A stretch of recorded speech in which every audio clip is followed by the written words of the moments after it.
All right. Well, we will go ahead and get started because we promised you we would start at noon, and we are recording, and this will be available on our YouTube page afterwards, in a few days afterwards. So if you missed something or you have friends who you think should see it, please direct them to that page in the next couple of days. We'll let you know when that goes up. I am Jean Welch Hill. I'm the executive director of the Washington State Catholic Conference, and thank you for joining us today to celebrate Laudato Si and learn more about what we can keep doing. With me is Tracy Yackley, my colleague and office manager for the WSEC, and of course, our presenter, Anna Johnson, who we are so excited to have here. Anna is the North American director for the Laudato Si Movement, collaborating with and mobilizing passionate and talented Catholics across the continent for personal and systemic ecological transformation. Prior to joining LSM, she worked for over a decade in Catholic social teaching and global solidarity curriculum design and leadership training, particularly with youth and young adults. In her global work, from working in an internally displaced persons camp in Uganda to peace and development projects in Guatemala, she continued to witness and experience how the climate crisis exacerbates all injustice, which drove her focus toward ecological justice. Anna has a BA in Peace Studies and Political Science from the University of Notre Dame and an Executive Master's in Sustainability Leadership from Arizona State University. And she grew up with a wild love of the outdoors. And on any given weekend, you can find her camping, kayaking, hiking with her husband, their toddler daughter, and their dog. And before I turn it over to Anna, we are, of course, going to begin with prayer. So if you will all join me in the name of the Father, and of the Son, and of the Holy Spirit. Amen. And this is a Franciscan blessing in honor of our recent Pope Francis. May God bless you with this comfort at easy answers, half truths, and superficial relationships, so that you may live deep within your heart. May God bless you with anger at injustice, oppression, and exploitation of people, so that you may work for justice, freedom, and peace. May God bless you with tears to shed for those who suffer pain, rejection, hunger, and war, so that you may reach out your hand to comfort them and to turn their pain to joy. And may God bless you with enough foolishness to believe that you can make a difference in the world so that you can do what others claim cannot be done, to bring justice and kindness to all our children and the poor. Amen. Amen. And please, as we go, if you have questions, just put those in the chat and we will have question and answers as Anna goes or at the end of the presentation. And over to you now, Anna. Thank you. Thank you so much. I'm just gonna share my screen here. And just to name, it's just such an honor to be here with you all today. This document is really a landmark document, an encyclical. It's a letter to all of us, to all people of goodwill. And so definitely worthy of celebration and of careful and attentive listening, because in many ways, perhaps we have not, is what Pope Francis called us to a few years back even. So this topic is not an easy one, right? Caring for our common home, facing the ecological crisis that is in front of us. It is one which, quite frankly, is often easier to avert our eyes away from because it's painful, it's terrifying, and it's hard to look at too closely. As we do dive into it, and the fact that you're making time for this webinar today, it shows me that you have a care and concern for this. We hear and read words like these ones: eco-anxiety, 150,000 climate refugees, 2 billion predicted, 75%, 56%, 55.7% of youth believing that humanity is doomed, gigatons of carbon, 1.5 degrees, 2 degrees, parts per million. We also hear the flip side of some of these that are coming to those of us who live in the United States and the global north. We talk about responsibility, our carbon footprint, differentiated responsibilities, impact, our outsized impact coming from this part of the world. And when we hear words and numbers like these, it can pique my eco-anxiety. It can make me understand that, we have a lot of historical harm to play here, as well as we are up against some pretty major challenges. But what do these numbers and these words mean, right?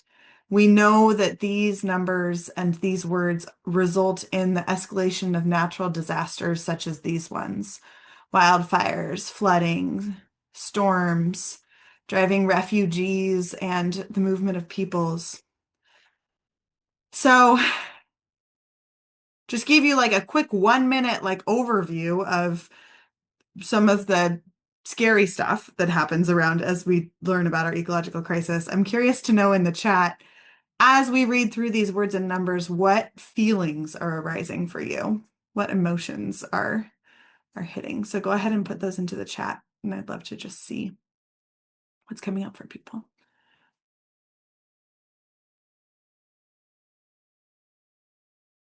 Fear, especially for our youth, frustration, overwhelm. It's easy to numb out, absolutely.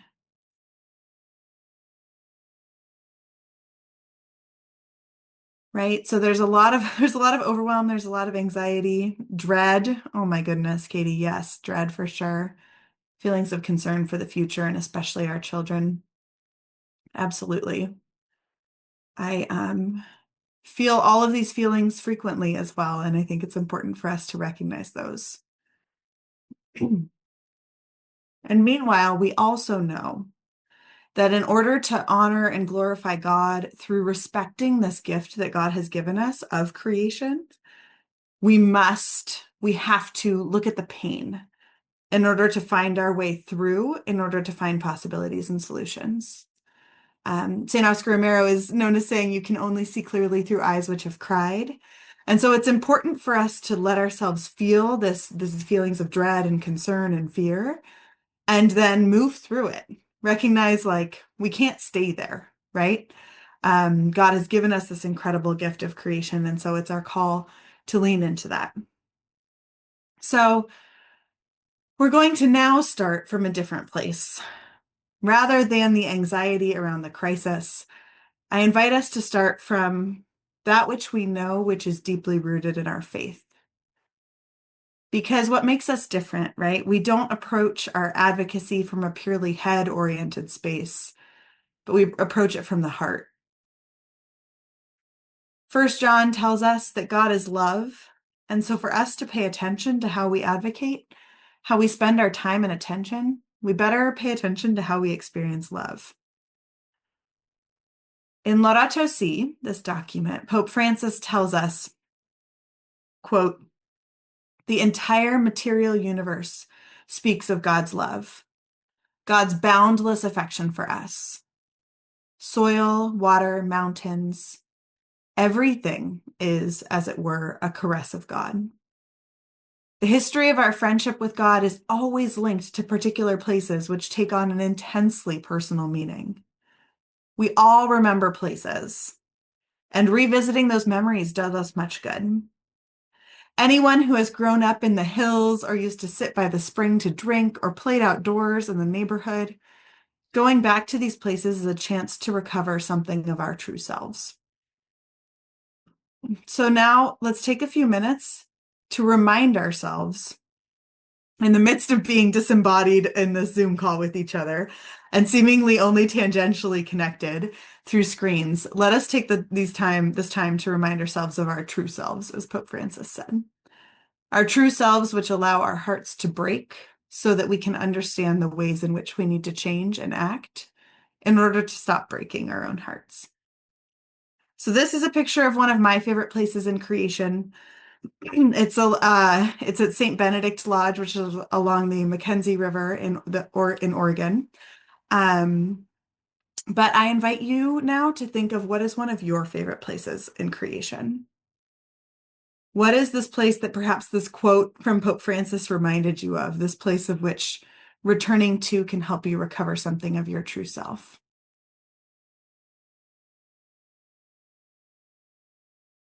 Now, as you think of this place, I invite you to close your eyes and imagine, enter that place in your imagination.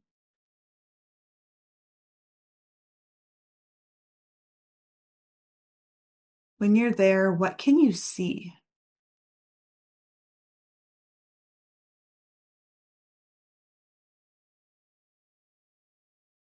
What can you hear?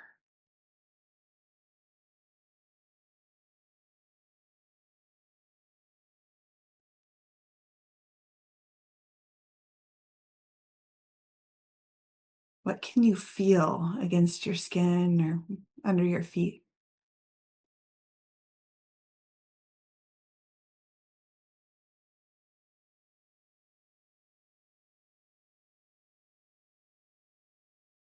What do you smell?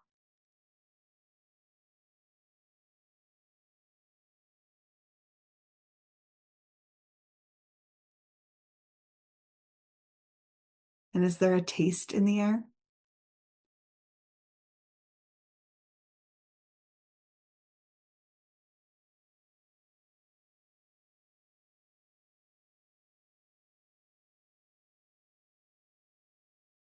And from all these places, we echo St. Francis and Pope Francis and saying, "Praise be to you, our Lord, through our sister Mother Earth." And when you're ready, I invite you to come back to this space and to put into the chat, how do you feel now?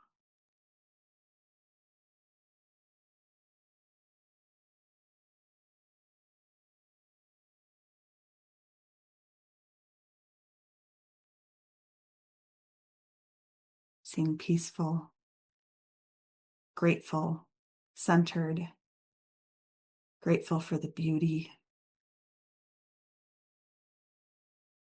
I almost feel joy.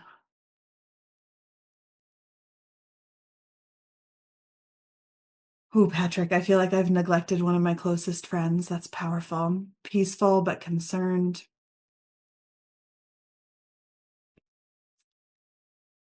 Right? This is where we're called to start from.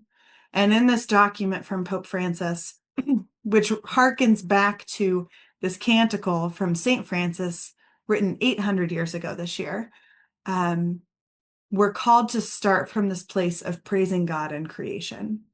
Start from this place of hope, but connection and gratitude, because this can help us understand how we're called to move forward in a more rooted way. And so as I'm seeing these words come in, Pope Francis says these places are the places that we can know God and come back to our true selves. And since God is love, would love to know, just for those of you who are here, where are some of these places? Where is this place for you? Go ahead and lift its name up in the chat as sort of a litany of place, as sort of a chance for us to understand how where these places are that infuse our hearts and souls with God. Remind us of that connection.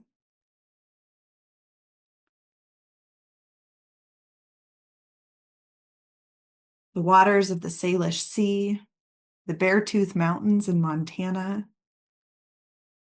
In mine's the Mackenzie River in Oregon. Lake Crescent, beautiful. My backyard, I love that. The Wasatch National Forest, the rural hills of Yakima County, where I grew up in New Jersey.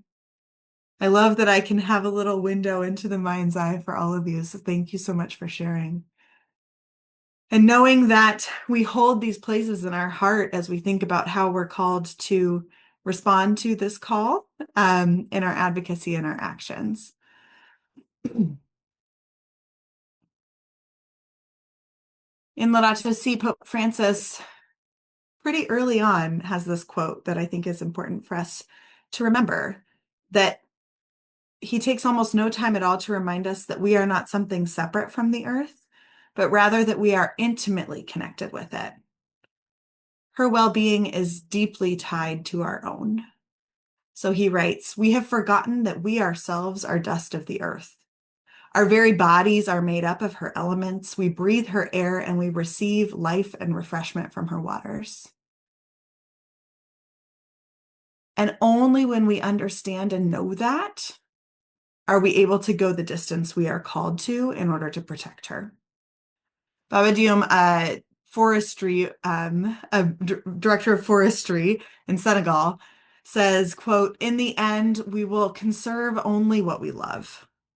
We will love only what we understand. and we will understand only what we are taught.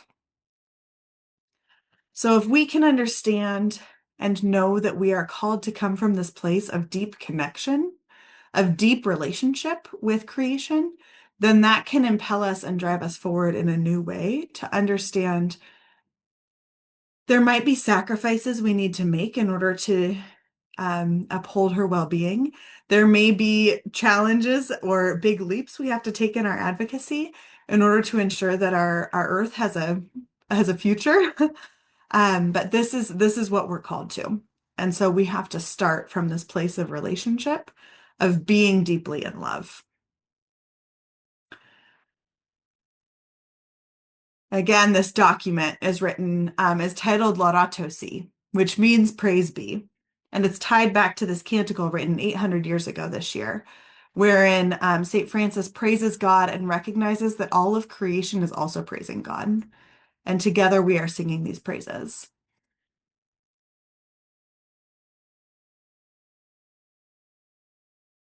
And so we understand that this is not always, though, the way that things are portrayed. If we talk about how things are taught, I think when I was growing up, this was sort of the idea of um, maybe some of my CCD classes, maybe some of the classes that I was raised in, is that humanity is separate than creation. And how much of our life in Washington State comes to be this way at times as well, right? That like when we were in that heat dome a few years ago, I could go inside and put myself in, I didn't have air conditioning, but like put myself in front of a fan, and or go find air conditioning or something like that, that I could separate myself from that pain and that crying out from creation. And that creation is something I go to. I go to the mountains to hike. I go to the river to kayak. That's not deeply connected to me. It is not the source. I'm not made up of the same things of my very being.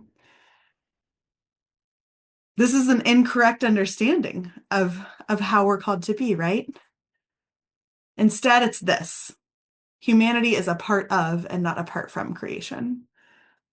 So if we think about how we are teaching and engaging the people that we talk with, and thinking about this being the rooting place of our advocacy work, this being the rooting place of our call to go forward in the decisions that we're making, we understand a much deeper relationship with the well-being of our Earth to our own well-being.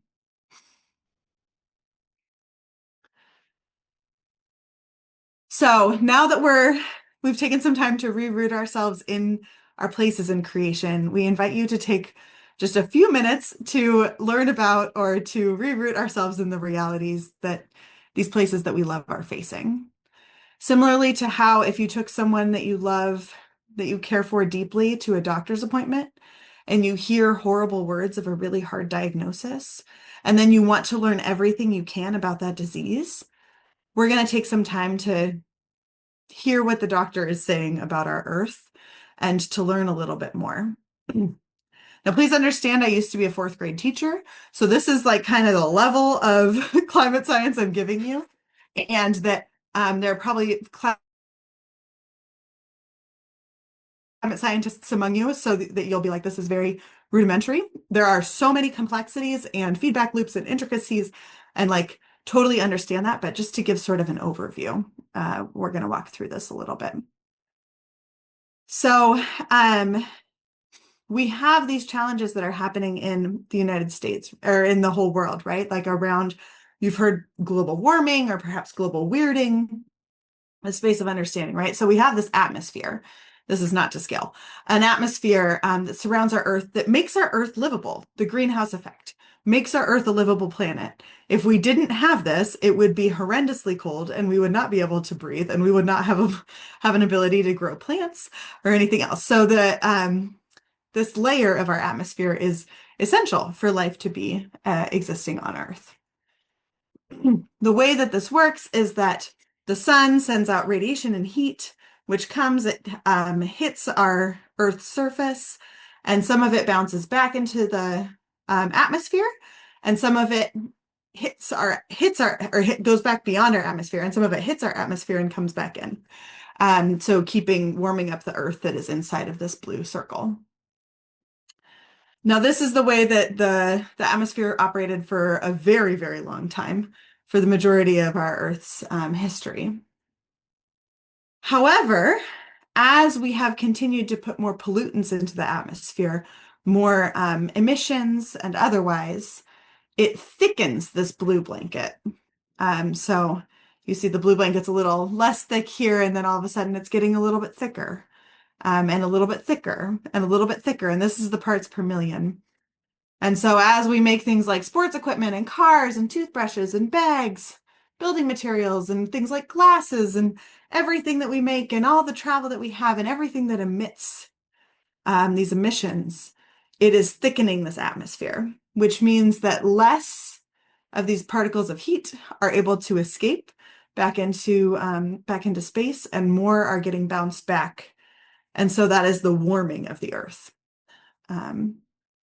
So hopefully that's a quick, good overview of why we're concerned about these emissions that are going out, right? And certain emissions are worse than others. Certain pollutants are worse than others for the warming of the atmosphere. There's a lot of, but you've heard carbon dioxide and methane gases. Those ones are among the worst. There are sort of four categories that are the worst that are warming our atmosphere at an increased rate that have a direct correlation to the Industrial Revolution and our growth in consumption as we've moved through history. The science is clear. So much of this thickening of the blanket is connected to fossil fuels and the burning of fossil fuels. So just to give a little bit of context for where we're at as well, these are the proven fossil fuels reserves that exist in our Earth that we could extract and burn, that we have the technology to get to, that we can pull up out of the Earth to extract and burn. However, we will hit the limit of how much we can increase this blanket before we are able to burn all of these. And we will have an unlivable, too hot planet to sustain life, to sustain agriculture, and henceforth. And so this is the remaining carbon budget, the amount of carbon that we can burn in order to remain below the 1.5 degrees of global warming. So what does this mean is we've got to cut ourselves off before we end the pile. We have to stop the use of fossil fuels pretty quickly, and before it will run out in our Earth's ability to access. So again, we know though this is not just a scientific problem that results in the warming of our atmosphere that makes days like today more beautiful, but it causes real harm to real people.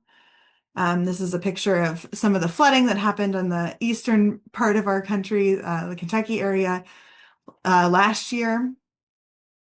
This is a wildfire I flew over last year in Montana that we had smoke from across Seattle and Washington last year as well.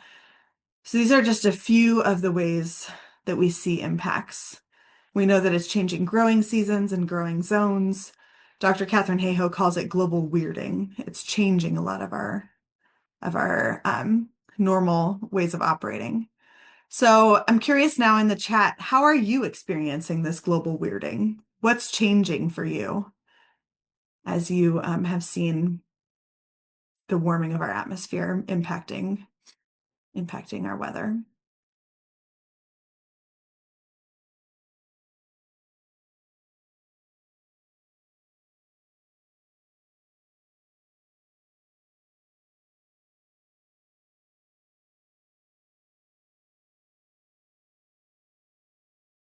So again, in the chat, go ahead and say, what have you seen? How have you seen more impacts of climate change, of this global weirding? Fires and flooding, needing an air conditioner for heat domes in Seattle, lack of snow in the winters, the kids miss the snow days. I gave a similar presentation out on Whidbey Island recently, and they said, my tomatoes aren't ripe yet. Like the tomatoes are ripening later. Even just knowing if we're gardeners, how much the seasons are changing. Algae blooms on the lakes, Fire and fire season have grown in size and scope. Warmer, hotter summer days. Impact on berry growing season and Whatcom and the impact on the farm workers. Oh, thanks, Kelsey. That's such an important point that this has the human interaction as well. And that pulls us to this next point that says, it's not just on us and our my lived experience in my garden or where I can go inside, but that this is, and Pope Francis lifts this up in Laudato Si, these natural disasters and these impacts are being felt harder and worse on those who are the poorest of the poor, and those who most often have had the least to do with creating the problem. So last year, at the end of last year in December, the Philippines were hit by 4 typhoons in 10 days. It just was this buffeting of intense natural disasters. And so these pictures my colleague sent to me, this was his normal commute home, and this was a picture from inside of his parish, his church, what happened with the flooding from the typhoons. A quick story about how I came to understand this as well. So when I was living, I had the opportunity to live in Uganda and was working in an internally displaced persons camp. So a place where people had to, people were resettling from fleeing from intense violence that had happened due to wars that honestly were caused by this global weirding as well. There was shrinking water resources, and so people were fighting over access to water. They fled to the southern part of the country and were living in this internally displaced persons camp. These kids, when I started, I was working with an NGO there, and they just were running free in the camp. And so when we surveyed the mothers and grandmothers who were there, and we said, "What do you need?" So many of them said, "We need a safe place for our kids to go. We need a place where our kids can go and be safe and be taken care of, because we also can't do anything to improve our situation while we're taking care of not just my own kids, but the 10 other kids from my village." And so we worked together. The church donated some land as well as this building to create what's called a child-friendly space, a place where these kids could just go and play and learn and be kids. The way we were going to make it sustainable was through farming the land that the church had also donated. And so we got a grant, we planted in this equatorial country where the rains come consistently, always at the same time. And the rains didn't come when they always had. And the seeds shriveled up and died. So we moved some of the grant money around, we planted again, and this time the rains fell so torrentially that it washed away the topsoil and took the seeds with it. You'll see from this picture that eventually we figured out solutions, but this is some of the land that we farmed in order to help make this a sustainable venture, that the food would go to feed the kids and to market to pay the teachers. But after these 2 sort of failures of crops, I was walking home one day, and this was my walk home, and I was just scratching my head and I just didn't understand what was happening. This was 12, 13 years ago now, and I didn't understand what was happening and what we could do about it. And as I'm walking, this young boy walks up and passes me, and he looks at me, and clearly I am not native to Uganda. And he looks at me and he points at the sky and he shouts, "America!" And I look up and there's an airplane flying overhead. And I start to understand this is what differentiated responsibility is. This community is feeling the impacts of this ecological degradation that the United States has had a profound impact on because of things like our intensive air travel, because of our consumption, because of the manufacturing and the development that has happened in this country. And so, shoot, sorry, wait a second. As we think about differentiated responsibility, this is a very challenging thing for us to talk about in our culture. It's something that perhaps we understand from our Gospels. Jesus would point us towards seeing how decisions made by tax collectors, for instance, were having an impact on the poorest of the poor in their communities. But this is not a conversation we often have in the United States, talking about what is our impact and do we have an outsized impact on the rest of the world, and particularly the poorest of the poor. In Laudato Si, Pope Francis speaks about differentiated responsibility multiple times, saying that there is different responsibilities of response from different places around the world and different communities. So he says, quote, "There is a need for common and differentiated responsibilities. As the bishops of Bolivia have stated," he quotes, "the countries which have benefited from a high degree of industrialization at the cost of enormous emissions of greenhouse gases have a greater responsibility for providing a solution to the problems they have caused." End quote. So again, this is not our normal way of understanding things, but is perhaps a seed that, even if it makes us uncomfortable, a seed that perhaps we can allow to plant, to let it grow a little and to say, how is this impacting us? How does this impact the way that we are called to do advocacy or to engage in action? So I'm curious to know in the chat if there's anything resonating for you around differentiated responsibility, if you've seen this impact even in our state of people who are more impacted than others. I think we saw it even from these comments, right? The impact on berry growing season and that impact then on farm workers. Things like access to air conditioners or not in the middle of the heat.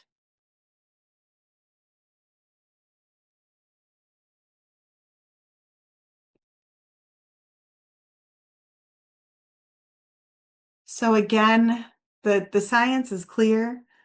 In order to make a difference on this, we have to cut off our relationship with fossil fuels, and we have to have a just transition away from fossil fuels into our renewable energy future and into a way that we can have a sustainable way of living.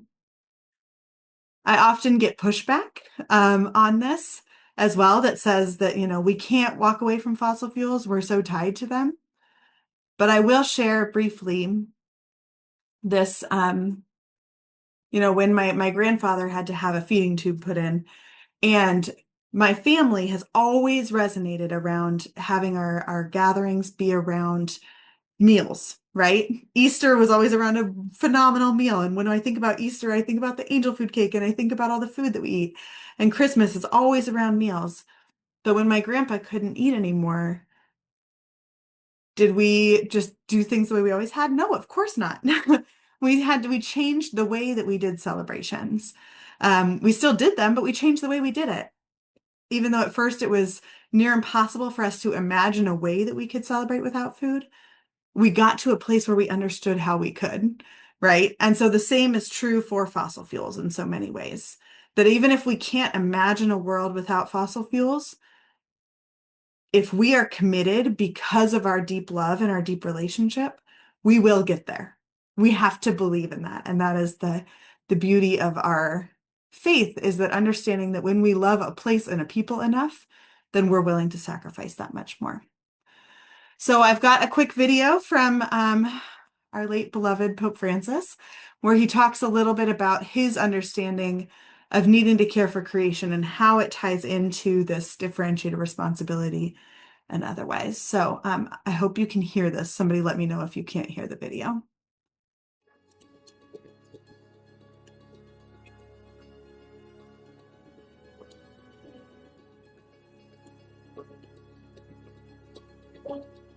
Perché quando sono andato alla conferenza di Aparecida sobre América Latina, me llamaba la atención y hasta me molestaba que los obispos brasileños hablaran tanto de la ecología. No entendía. Y de ahí lentamente fui entendiendo algunas cosas. pero yo no sabía que había tanto interés en el mundo por esto. Estamos delante de un problema humano, un problema social, de un problema donde estamos destruyendo el don de Dios, el don de la naturaleza.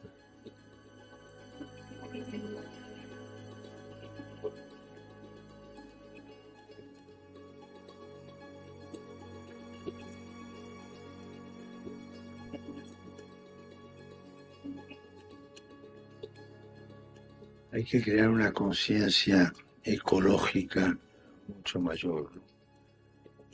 Es demasiado exagerado lo que digo, perdónenme, pero no quiero ofender a nadie, pero creo que hay que hacerlo.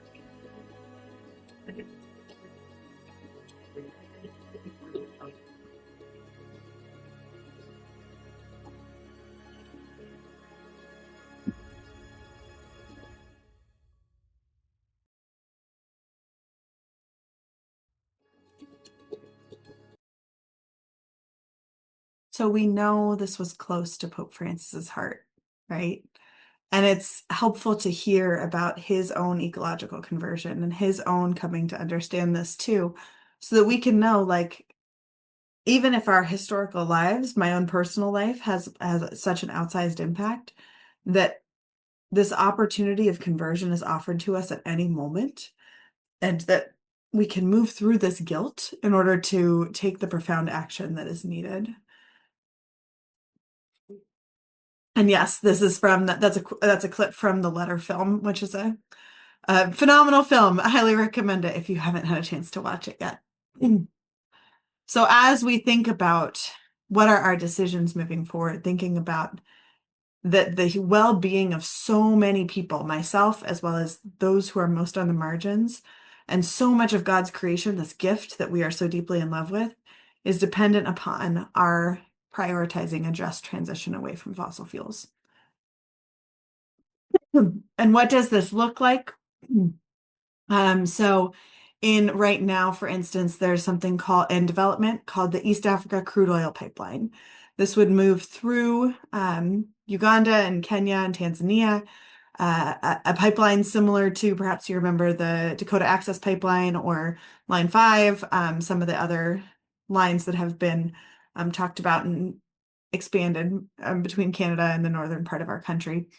So something similar is under exploration and development in East Africa.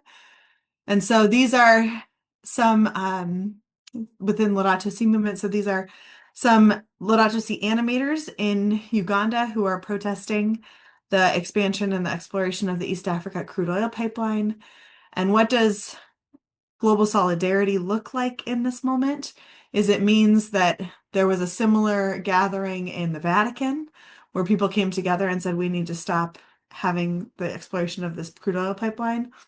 And Brother Ben held this in New York, right? So around the world, people coming together and saying, how are we called to make sure that we're pushing back against the continued exploration and expansion of the fossil fuel industry in a time when everything is telling us we need to move away from it?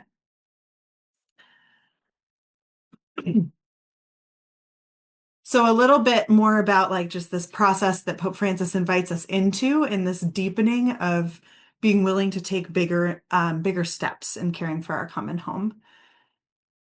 We have the pastoral process guides us so much in our faith, and particularly the Latin American church that Pope Francis was raised in and was a priest in and a bishop in for so many years.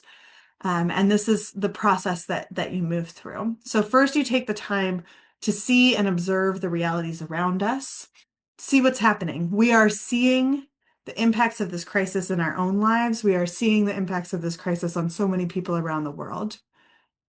Then we take this awareness, rooted in also the science and the data gathering, and we bring it to a space of discernment. In Spanish, that's the original pastoral process uses the word judge, but really a good translation is discern, to take this into a reflection, to create what judgment we have out of it, rooted in our faith and rooted in the light of our faith. And Pope Francis does this. So chapter 2 is totally talking about our faith and our faith traditions, as well as the interfaith traditions of talking about how important creation is and how much this is a gift from God and how this can enlighten how we respond. Also recognizing how we have responded to other crises and other challenges through the lens of our faith in the past. From this space, then, we are called to act, right? That we don't just act suddenly out of the sense of desperation, but rather that it's rooted in seeing the realities in front of us, bringing it to discernment, and then having that and having our faith rooted in realities inform our actions. And then, of course, we continue back to seeing. We act and we say, did that matter? Were we responsive to what we needed to be? Because we always can be adapting and shifting. And that's our call, right? Is that we're continuing to shift what our calls were. 2 decades ago, I remember so much of the focus being around making sure we turn off our lights when we leave our room and trying to reduce our power usage within our own household. And that helps, but we also know that that will not get us to a sustainable future, right? And so those were a lot of my actions for many years, right?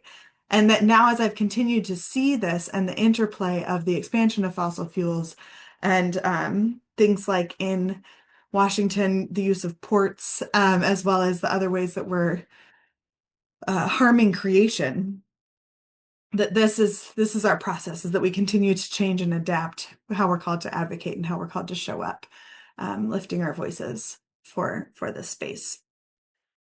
Pope Francis did this too. But before I dive into that around Laudato Si, I'm curious to know in the chat, when was your awareness heightened around this crisis, right? Pope Francis spoke about the bishop speaking at Aparecida, and him starting to then get to this better space of understanding. I spoke about my time in Uganda being a sort of eye-opening space for this. What's a moment coming up for you when you started to understand this crisis is bad? So much so that you're willing to give your lunch hour on a Tuesday, but also to be dedicating so much of your time. So many of you I've seen in so many of these other places giving our time to. So when was there a moment for you where you became aware of this? If you can put that into the chat or otherwise.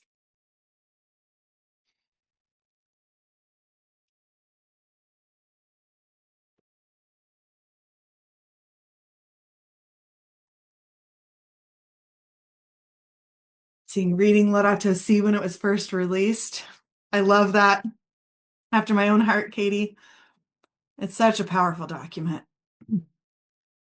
When my 10-year-old daughter asked me why I did not recycle, I had to look at the issue. Wow, that's powerful. Thank you. The media coverage on the impact on humans around the world through things like famine. One particularly bad inversion year in Utah when you could feel the pollution particle when you breathed. Ugh. When the teens I was working with started to really talk about climate change, right? Out of the mouths of the youth, right? They are called to, they speak in ways that we can hear in different ways too. Thank you all for putting these into the chat, and please keep them coming. This ecological conversion is never something we fully achieve, something we're always going through, but it's something that continues to call us to broader and stronger and bolder action. Pope Francis was deeply committed to this process, and you can read it throughout the entire encyclical, should you go back to reading it. After he passed, I pulled it off my shelf and started rereading it again because it's just so beautiful. But he was deeply committed as well. So in 2014, we started to look towards 2015 and this gathering of international governments for what's called the Conference of Parties, or COP, is an annual gathering of governments getting together to talk about the climate crisis and what we're called to do about it. So we knew that the COP21, which was happening in 2015, lots of numbers, I know, but it was the 21st gathering, but it happened in the year 2015, that was happening in Paris, was going to be a major one, right? The International Intergovernmental Panel on Climate Change had just released this huge report. It was their 5th report, had just come out. And anybody I know who read it, including myself, like we just kind of spiraled after reading it. It showed in a new way how bad the situation really was and how little commitment to action was happening on the scale that it needed to happen. Many people didn't think it was possible even to get these international governments to agree on a climate goal, and people were starting to become hopeless. And people were putting their last hope into this conference. There was a fair amount of other mobilization happening to try and get big engagement around this one. And the general population was really getting moved around it. Perhaps you remember there was all these like Pathway to Paris events that was happening in 2015. It was through this, through Pope Francis's ecological conversion, as well as continued awareness of this crisis, largely through doing things like going to Lampedusa and seeing the increase in migration that was being driven by the ecological crisis, that he wrote Laudato Si explicitly in this context. And we released it on May 24th. And as we are now looking towards COP30, we know that so many of the negotiations are happening right now around what governments are saying they're willing to do or willing not to do as they moved. So in this context, Pope Francis wrote this document. It didn't come out of nowhere, right? We know that he was very intentional. And one of the lead negotiators on the COP21, Christiana Figueres, said, quote, in the lead up to the 2015 Paris Agreement, Pope Francis's encyclical Laudato Si powerfully reminded us that the climate crisis is inseparable from injustice, and we have a moral duty to act. Lawrence Tubiana, another lead negotiator in that conference, spoke on a recent webinar that we held and said that since Laudato Si came out, moral responsibility around the climate crisis has continued to factor into climate negotiations at these gatherings because of Pope Francis in many ways. That before that wasn't really a huge part of the engagement, but now it continues to be an important part of the conversation, is this moral call to act. So like, duh, right? Like, this is why we should be reflecting upon our faith and in the light of our faith, and our faith has a role to play in responding to the crisis through the lens of advocacy, through the lens of lifting up our voices and our places to the space we need to be talking to in order to create the change that is necessary. So similarly, we often say, as we call people, one of our core tenets in Laudato Si movement is this call to what we call prophetic advocacy, right? Jesus was not partisan, but he sure as heck was political. He met with everybody and he talked about it and he called them to attention, right? So similarly, that we're called to be engaged in the political process, which you all know you're on a WSCC webinar. So, and that this is an important part. And so just two more quick things that I'd like to close on for this. In 2018, as Pope Francis's ecological conversion continued, this movie was released, Francis, A Man of His Word. I'm guessing a number of you saw this film as well as me. And one of the important lines that when I heard it, I was just like totally struck. So anybody who among you here who's sort of a Catholic social teaching nerd like myself, perhaps also was really struck by this line. And it was sort of an interview movie for those of you who didn't see, like it was an interview back and forth about Pope Francis and of Pope Francis. And in this film, he says, if today you were to ask me, who is the poorest of the poorest of the poor, I would say Mother Earth. Now, for those of you who are like me, who are these Catholic social teaching kind of nerds, he used explicit language here that was identifying for us that we should be paying attention in a particular way. We have our Catholic social teaching tenet of preferential option for the poor. And what does that mean? Is that it means that at every decision-making table that we sit at, there should be a chair for the poorest of the poorest of the poor, for the poorest of the poor, for the person who is most impacted by those decisions should have a chair at the decision-making table. This doesn't mean we always make the decision for that, but that they should at least have a voice present at the table. And so when I heard his language around this in the film, what that means to me is that at every decision-making table, we should have a chair for the figurative earth, right? And we have people who can represent it. And in Laudato Si, he names there are specific people who can help represent this. These are people who are indigenous. These are people who are poor, the youth, and science and scientists. But it triggered for me this shift in 2018 that said, from my dining room table, where we're making decisions about how we're spending our family money, to the boardroom, to our finance council at our church, we should have a chair for how the decisions we're making are impacting the earth. So he did this in 2018. And then 8 years after Laudato Si, so 2 years ago now, in 2023, he released this document, Laudate Deum, an apostolic exhortation, again addressed to all of us, in which he said, 8 years after Laudato Si, I have realized that our responses have not been adequate, while the world in which we live is collapsing and maybe nearing the breaking point. And so again, he uses this moment to say, we need to be paying closer attention. We need to be engaged in this process, and we need to be making pretty substantive changes. And these changes are rooted in relationship with creation and relationship with God and relationship with people. And so we've got to be committed to writing those relationships and using that to help drive us forward, because we can no longer take baby steps to get there. We've got to be taking big leaps in order for us to get to a sustainable future. And so when we understand that, when we allow our hearts to break open, then we are allowed to be bolder in our advocacy and our calling forward of a real shift in this just transition. And we allow ourselves to be deeply rooted in this call to say, this is a deep action of our faith, is caring for our common home and doing so in a way that changes the systems and structures that are set up in this country and in so many places, causing this shift in order to really see a sustainable future moving forward.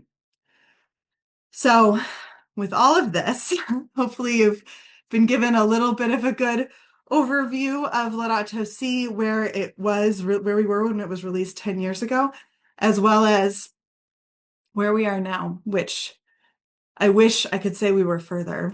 There are huge impacts that Laudato Si had, such as on the COP process of introducing this idea of moral responsibility. And we are exploring fossil fuels at an unprecedented rate this year already. And we're seeing incredible warming. And so we're holding both of these intentions. And I think as people of faith, we're called to look forward and say, what does this call us to now? In this new reality we're in, this new time that we're in right now, 10 years after the release of this document, 800 years after St. Francis called us to remember that we are deeply a part of creation. What are we being called forward into? What level of advocacy, what way of raising our voice and commitment to help create this just transition and transformation that is necessary? So thank you so much for making the time for this. And I am excited to answer any questions you may have or otherwise moving forward. Thank you very much. Anna, thank you so much for this. This was wonderful. And I will ask one question, and that is, what do you see? There's so much going on, as you said. What are maybe two top actions people could take after they get off the webinar right now? I love that. I think doing something to root this back in your, like really rooted in your head. So I would say, I know it seems countercultural, read the letter or watch the letter film if you haven't watched it. I know a number of you on here have already too. So, but make sure that you take time to go out into creation and reroot yourself in that relationship. Because everything we do has to be rooted from there. And then I would say check in on the WSCC website, see if there's an action alert for environment. Raise your voice in this place and space. There's a campaign called the Fossil Fuel Non-Proliferation Treaty. Sign up for that. That is a commitment to say we are no longer going to be exploring fossil fuels as we move forward. And one of the other big things is Here in Washington State, we just launched the Washington State chapter of the Laudato Si movement. And so email Patrick Barretto, who's on this call, or myself, and we can get you connected in to this community, community of people of action and support to say, how are we going to make sure that we're together in this for the long haul, and that we continue to tap into the important legislation action and the advocacy action we're called to. So reroute yourself in the community of creation, and then get yourself tapped into our Washington State community for big action. Perfect. Love it. Thank you. And let me just say, one of our actions right now may seem disconnected, but it is, I know many of you have heard, Catholic Relief Services has lost a lot of USAID funding. Much of the work that they're doing is trying to help the folks who have been most harmed by climate change in other nations like Malawi, like Uganda, across the globe. That money is helping them do what Anna did in Uganda, which is replant crops in new ways to address the changes in rainy seasons and in river flows and in all of the rest of it. So one big thing you can do that seems not related, but really is, because creation is all of us, is help support CRS in trying to return USAID funding. If you have other questions, we have just a few minutes, but please put those in the chat and we are happy to have Anna respond. And as we wait, I'll just add to Jean's comment, like Catholic Relief Services, one of the things they're doing is helping support, before they lost all this funding, is helping support smallholder farmers and like do things like the way that we got our farm to be sustainable is we installed drip irrigation. CRS is like one of the leading groups in terms of like training small farmers on drip irrigation. And one of the leading climate solutions is small farmers, smallholder farmers. So people who are not these big plantation farmers, but are otherwise helping draw down carbon out of the atmosphere because of their local farms. So just to lift that up, that's very tied. It's all tied in together. Thank you.